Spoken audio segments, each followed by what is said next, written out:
Hello, everyone. We are the last session before lunch. We hope you can hang in there for another 20 minutes. We've spent the morning talking about the rapid evolution of technology, particularly AI, and how providers and consultants are working with clients to go from proof of concept to implementation, how to strengthen security frameworks, how to clean up the data, and so forth. What my distinguished fellows on the platform and I are going to talk about is 5 years hence. Let's assume AI is implemented, the security platforms are secure, data is clean. So we're looking out to a vision 5 years hence and what it'll mean. Of course, we'll check 5 years hence whether we were correct or not, but that's what the focus of our conversation is. Joined by Jim Rinaldi, Marie Smith, and Srini, as I said, all distinguished fellows. So let me start with you, Jim. You've been the CIO at NASA, at FDA, at the IRS, and I know you did the technology vision for 2025, and we're here. Can you look out to your crystal ball 2030? What does the technology environment look like? Well, it's a great question because I was right when I said 2025. I just want you all to know that. You could go check. But what I see for 2030 is obviously it's going to be very exciting in my mind because we're going to move from just talking about what we're talking about today, which is relevant AI, things of that nature. It's going to be more about intelligence. And you're going to see, in my view, you're going to see building the enterprise or building the institution, whatever, to be more about how do you gain intelligence through these tools and how do you find the most effective way to deliver them. By the way, I'm going to say something controversial. If you try to go for efficiency, you're going to spend more money. And so go for effectiveness. With the last speaker, Kim from Norfolk Southern, I really loved her approach to looking at emerging tech and to think about the customer, think about the individual, think about the workforce, and get them. It's not change management, it's preparedness, getting prepared for what's coming. And I think that's a much more realistic mode. So what technologies are going to be more prominent? If you've seen me before, you know I talk about quantum. Quantum is getting there. It's coming around. The chips are getting smaller. So we have Microsoft just announced not too long ago 1,000 qubit chips. Everybody know what 1,000, 2 to 1,000 means? That's a lot of states that you can have concurrent. And it's a bigger number than most people could ever realize. So quantum is going to get much more into our realm of computing so that the speeds and feeds will be incredibly for what we want. By the way, the implications are that we have the opportunity, if you live in California, the DMV is probably one of the worst experiences for everybody involved, including the employees. If you ever go into a DMV, there's nobody who wants to be there. All that could be shut down. All of it could be shut down. And I hope to see things like that change.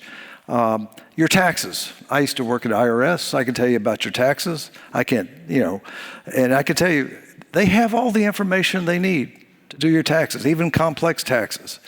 All that information is available.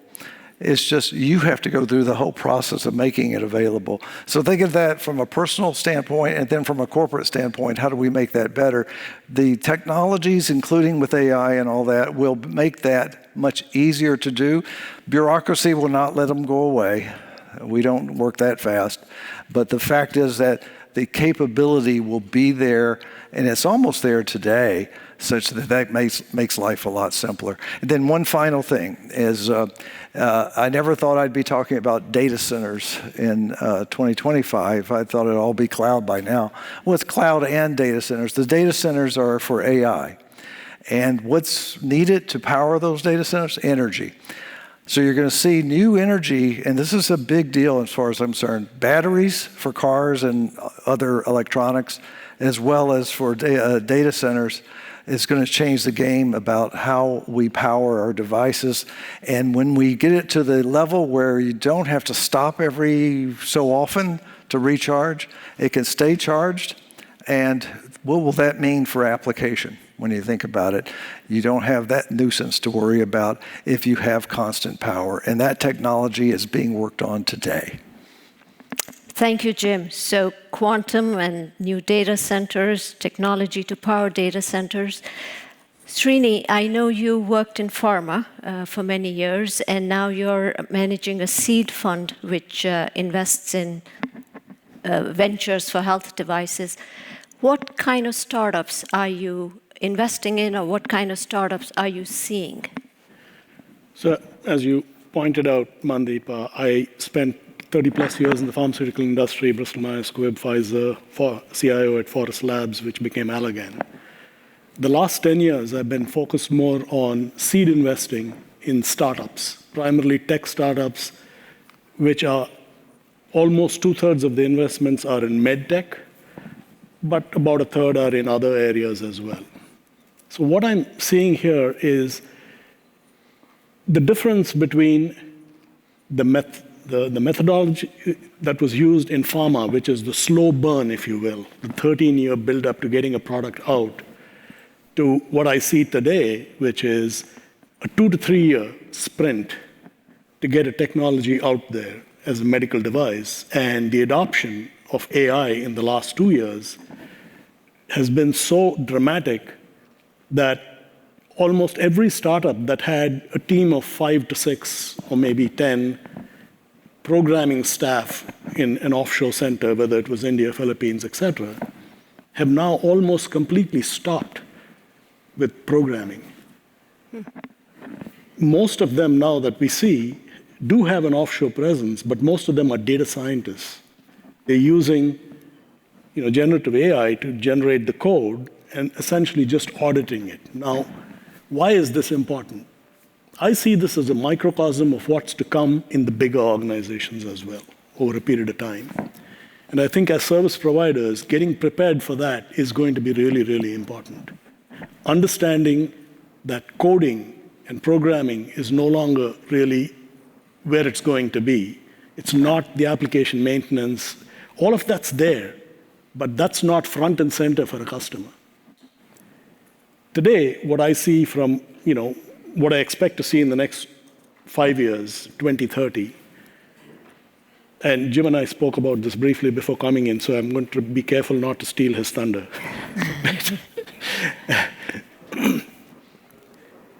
But there is this reliance on AI, particularly the large language models, which have learned from existing information that's there on the net or everywhere. But what's being noticed is with the increase of adoption of AI tools and LLMs, there is a decrease in human research and human productivity, where people begin to rely more and more on these LLMs to generate content, which then becomes tomorrow's input, these LLMs, which can become a closed loop over a period of time where they're basically telling themselves what they already know. So there's a field in which I think service providers and even tech companies can play an important part, which is how do you simulate a human being to think outside the box, to ask the questions that have not yet been asked, to make sure that there is a fresh or a tangential view on how things are being done today, so that you can challenge the large language models to think differently rather than feed on themselves. So that's one area. The other thing that I'm seeing in the specific startup area that we talked about is there is a reliance on AI for many things. Imaging is obviously one of them, and this imaging is now expanding past your usual EKGs, et cetera. It's going into, cardiac spaces to look at, abnormalities so that hospital chains can then go back retroactively to see if they missed a diagnosis, to call a patient back in. Okay? That's an important area that there's an investment being made. There's another area that a huge amount of investment being made in what's called microfluidics. And please don't ask me about Theranos. I understand that that's where that term first came from. But that's made some pretty significant advances. And you've got what's called melt curve analysis through AI, where they're identifying things like pathogens, even unknown pathogens, which are bloodborne. They're identifying genomes and exomes. They're identifying something called EVs, or extracellular vesicles, which apparently are the intercellular fluids that are being studied today, just in the last year, to predict disease in the future, not just the DNA. But this is basically the EVs are things that carry nutrients to the cells and then carry the waste away from them. Apparently, those are becoming much, much more important and being studied. Fascinating. Thank you so much, Srini. So one of the points that Srini mentioned, Marie, is that the startups are not doing coding anymore. Right. What does that mean for IT organizations? What does that mean for service providers? Will they not provide application support anymore? Well, I think, when you look at the role of an IT organization and application development in specific, it starts with, how do you frame the problem you're going to solve, which will take a combination of people, AI, genetics, Argentics, and you bring that all together to get that problem framed correctly. And it will be both business and IT together, but it will still be application development. So it's a very key part. In fact, it actually will free up your internal application development team to focus on the broader issues of what is the problem we're trying to solve? Are we delivering it in a secure, reliable way? We'll still need to, as you mentioned, have the right data sources. We still need to make sure the security is addressed. We still need to make sure the whole change management that was talked about in the earlier session, that all that's in place so that you can actually get to a business solution. So IT's role will shift. We always talk about shifting left like call centers. This is about shifting IT up and allowing us to focus on some of these broader strategic but very critical points in delivering a solution. If I could, I agree with Marie. And the CIO may become the chief intelligence officer or report to a chief intelligence officer. And I think that's where the focus will end up being. And keep in mind, you might even have an intelligence officer for HR or for finance or others to get started. Because the way we're doing it now, not necessarily seeing the most positive. Who knows what a chief AI officer does? They get confused, the CIO gets confused, and then you have all kinds of stuff go on. Right. So I think what we'll see is this maturation process come into place, and with some innovation, maybe the workforce changes. And by the way, final thing, the workforce is not just people. It's agents. It's crews of agents. So you'll be doing onboarding of your non-human as well as you do for the human part of the workforce. Absolutely true. So the IT organization is now going to be composed of agents and human beings and so forth. What does the CIO do? And is he a human or she a human or an agent? Well, I think it's a human. When it's not a human, I'll apply. I think the thing that you'll see is that today CIOs are kind of orchestral leaders, kind of make sure things are moving in sync as much as possible. They're going to have a lot of help. And with your help, they're going to have a lot less people to manage. Because I think it was Kim who also said something about managed services. I'm a big believer in that. And I think CIOs waste too much time and money worrying about details that can be done better by others. Absolutely. I agree. Srini, firstly, do you agree with Jim? And how do we get, or how does the business get more involved as the CIO gets less involved? I think at some point, there's going to be a convergence of the role that's called the CIO and that of a business leader, because the successful organization is one that's going to have appropriate strategy for what's coming tomorrow. Not just how to do something they're doing today better or more efficiently. It's going to be both identifying what's coming tomorrow, but also identifying where their customer base is going. Specifically, when you talk about media, you talk about consumer products, etc.